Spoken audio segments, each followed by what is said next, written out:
la ciencia, por ejemplo, precisamente en biomedicina eso ocurre mucho, ustedes hacen el estudio de un medicamento contra el cáncer, ¿no? Ya que estamos con eso. Y lo hacen en 20 hospitales. Y en 19 no ven ningún efecto. No ven ningún efecto y, por lo tanto, no lo publican. O sea, no se publica un resultado diciendo hemos hecho un estudio que nos ha costado no sé cuánto dinero y el resultado es que aquí no sale nada, no sirve para nada. Bueno, eso no se hace. Pero en uno sí que sale el resultado. Y ese se publica.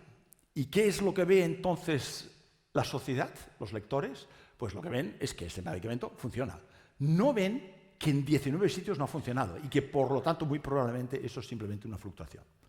Y eso es un gran problema que tiene la ciencia compleja hoy en día, el tema de todos los resultados negativos de los que no nos enteramos.